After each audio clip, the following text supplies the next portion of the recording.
Hello everyone, आप सभी का स्वागत है PH निर्वाण चैनल में। और जैसे कि अपन ने बात की थी फंडामेंटल राइट्स का नेक्स्ट पार्ट, यानी कि उसके नेक्स्ट अगले जो सेशंस हैं, मैंने वीडियोस के लिए बोला था, तो कंटिन्यू अपन करते हुए अपन नेक्स्ट सेशन जो इसमें है अनुच्छेद 15 वो आज अपन पढ़ेंगे। तो फंडामेंटल राइट्स में अपन पार्ट 2 में देखेंगे कि अनुच्छेद 15 क्या बोलता है और उसमें क्या क्या उसमें इसकी कंडीशंस हैं, तो वो देखेंगे। और इसमें मैं आपको बता देता हूँ,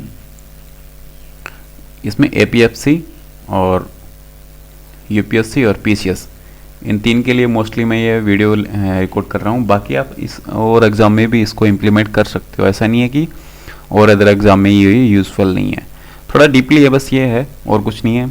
बाकी जो एग्ज़ाम्स होते हैं उसमें ओनली सिर्फ फैक्ट पूछते हैं, इसमें फैक्ट नहीं है, फैक्ट के साथ थोड़ी सी डीपली नॉलेज भी है। तो आई होप ये वीडियो आपके लिए हेल्पफुल रहेगा और बने रहिए और ज़्यादा से ज़्यादा लाइक्स कीजिए, शेयर कीजिए। और आप लोगों की एक प्रॉब्लम्स होगी इसमें कि मैंने आपको ना तो PDF दे रहा हूँ इसकी और ना ही मैं इसको एक पैराग्राफली फॉर्मेट में आपको ये पढ़ा रहा हूँ। इसमें जैसे कि मैंने एक होलोग्राफिकली या फिर एक NLP के तरह मैंने ये नोट्स बनाए हैं। और ये नोट्स भी इसलिए बनाए कि ताकि आप भी इनको ग्राफिकली आप डिज़ाइन करोगे, आपके easily short and sweet notes बनेंगे और आपको एक्सेस करने में यानी कि इजीली एक्सेस होंगे ये आपके, और कम टाइम में और ज़्यादा बार इनको रिवाइज कर पाओगे। तो चलिए देखते हैं अपन आगे इसमें अनुच्छेद 15 क्या बोलता है।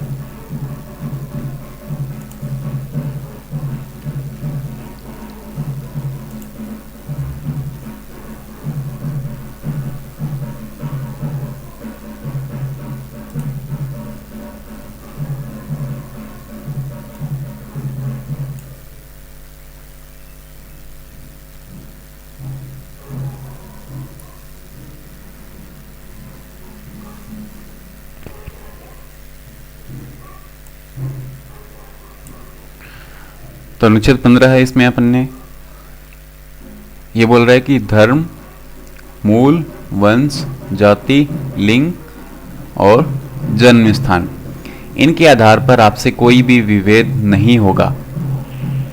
अब ये चीज़ें अपन ने नोट डाउन कर ली कि भाई इनके आधार पर अपन से कोई भी भेदभाव नहीं करेगा, ठीक है, अपन ने मान ली। लेकिन इसके अलावा और चीज़ों पे आपसे विभेद किया जाएगा। और ये जो उपबंध है, ये यानी कि ये जो 15 है, अनुच्छेद 15, ये केवल भारतीयों के लिए है, यानी कि इसमें ये विदेशियों के लिए नहीं है। तो इसमें मैंने यहाँ पे हाईलाइट भी किया हुआ है कि केवल भारतीयों के लिए। मूल संविधान में इसके अंतर्गत 3 उपखंड थे शुरुआत में, लेकिन बाद में वर्तमान में अभी करंटली हम 6 खंड हो गए हैं इसमें। वो 6 खंड कौन कौन से हैं वो अपन देखते हैं आगे। अनुच्छेद 15(1) में क्या बोल रहा है कि ये जो राज्य है वो केवल धर्म, मूल, वंश, जाति, लिंग, जन्म स्थान के आधार पर आपसे भेदभाव नहीं होगा, ठीक है। केवल इनके आधार पर आपसे भेदभाव नहीं होगा। आपसे भेदभाव किस आधार पे होगा? भाषा और निवास के आधार पर भेदभाव ये कर सकता है।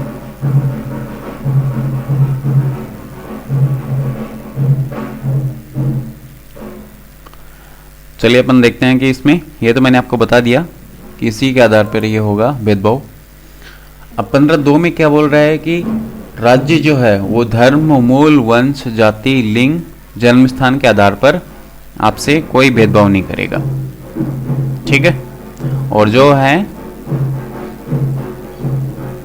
यानी कि कोई होटल है, कोई भोजनालय है, सिनेमा हॉल है या फिर सार्वजनिक स्थल है, कुएं तालाब हैं, वहाँ पे आप इजीली उनको एक्सेस करते हुए यूज़ कर सकते हो। आपको कोई भी नहीं बोलेगा कि भाई ये दिक्कत है, ये दिक्कत है।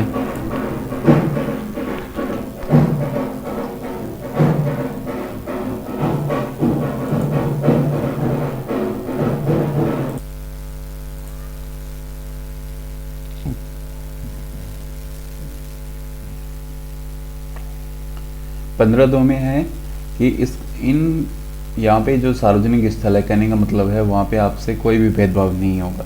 वहाँ पे आपको कोई ऐसा नहीं बोल सकता कि आप लोअर कास्ट हो, अपर कास्ट हो या फिर अदर कास्ट हो, आदिवासी हो, आपको एंट्री नहीं होगी, ये नहीं होगा। तो ऐसा कुछ नहीं है, आपसे कोई भेदभाव नहीं करेगा इन इन सेगमेंट्स के आधार पर। धर्म, मूल, वंश, जाति, लिंग और जन्म स्थान के आधार पर आपसे कोई भेदभाव नहीं होगा। लेकिन 15(3) इसका अपवाद है। 15(3) अपवाद क्यों है वो अपन देखते हैं।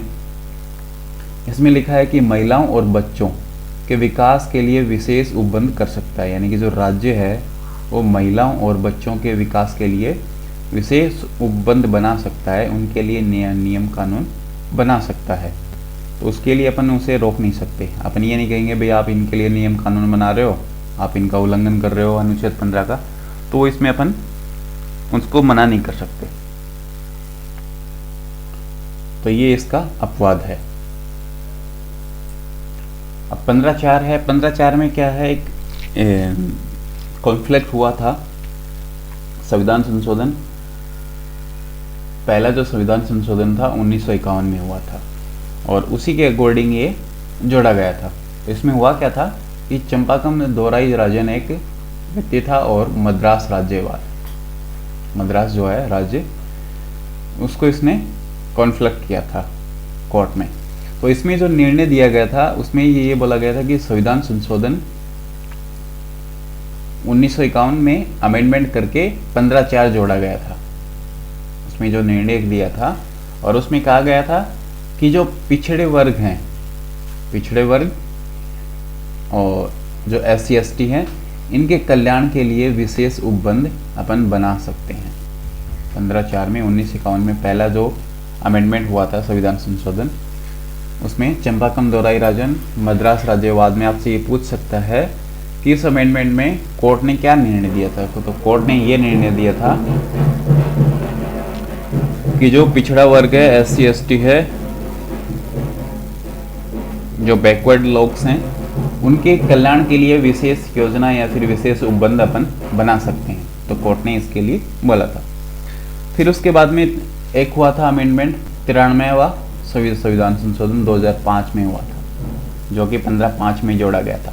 15(5) में जोड़ा गया और इसमें ये बोला गया कि जो SC ST हैं और प्लस में जो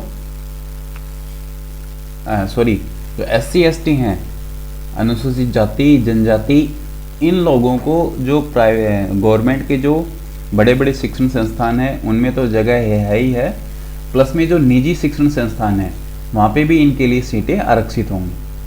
यानी कि इनको रिजर्वेशन जो है निजी शिक्षण संस्थान में भी इनके लिए अलग से सीटें रखी जाएंगी, ताकि इनको ये नहीं हो कि सिर्फ गवर्नमेंट में ही हमें एडमिशन मिलता है, प्राइवेट में नहीं मिलता। तो प्राइवेट सेक्टर के जो भी शिक्षण संस्थान हैं वहाँ पे इनके लिए सीटें आरक्षित होंगी, ये कोर्ट ने बोला था। तो ये अधिनियम 2006 में ये लागू कर दिया था, बोला गया था, निर्णय दिया गया था और इसको इम्प्लीमेंट कर दिया था 2008 में कोर्ट ने।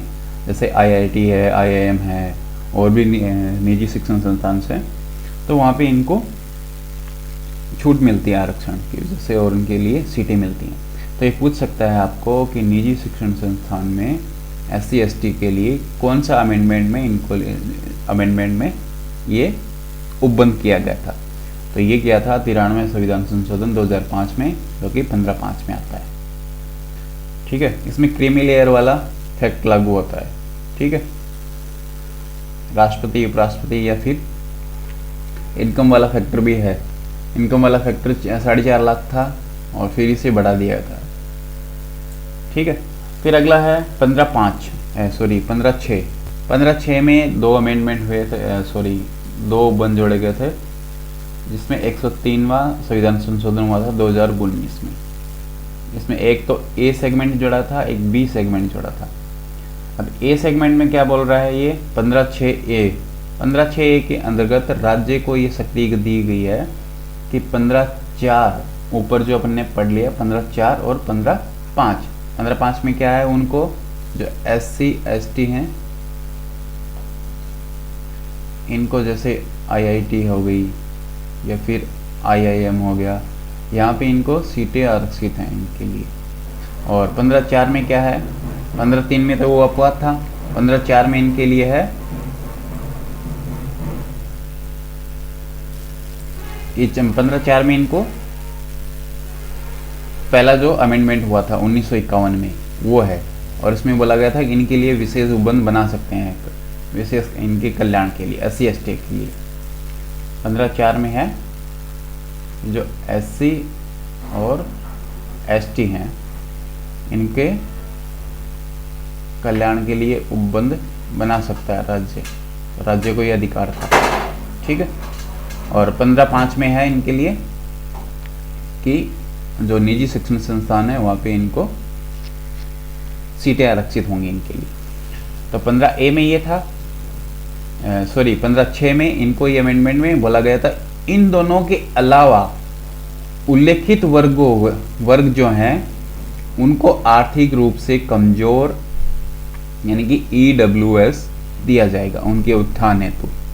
यानी कि इनके अलावा जो बाकी लोग बचे हुए हैं SC/ST के लिए 15/4 और 15/5 में जो अमेंडमेंट हुए हैं उनके अलावा जो लोग बचे हुए हैं उनको EWS दिया जाएगा। ये था 15/6A में जो 103वां संविधान संशोधन हुआ था 2019 में। उसके बाद में है 203वां संविधान संशोधन, ये भी कब हुआ था? 2019 में हुआ था। इसमें क्या बोला गया था कि 15/6B है ये। 15/6 में राज्य को ये शक्ति दी गई है कि आर्थिक रूप से जो पिछड़े हुए लोग हैं उनको भी निजी शिक्षण संस्थान हैं वहाँ पे उनके लिए 10% सीटें आरक्षित की जाएंगी। तो ये था 15/6। अब अपन देख लेते हैं या फिर नेक्स्ट में अपन नेक्स्ट वीडियो रहेगा उसमें अनुच्छेद 16 अपन देखेंगे, और इसी तरह एक एक वीडियो में अपन छोटे छोटे पार्ट में देखेंगे। तो इससे ये होगा कि आपको भी बोरियत महसूस नहीं होगी और छोटे छोटे वीडियो में इजीली आप इनको याद कर पाओगे। तो थैंक यू, मिलते हैं नेक्स्ट वीडियो में, धन्यवाद।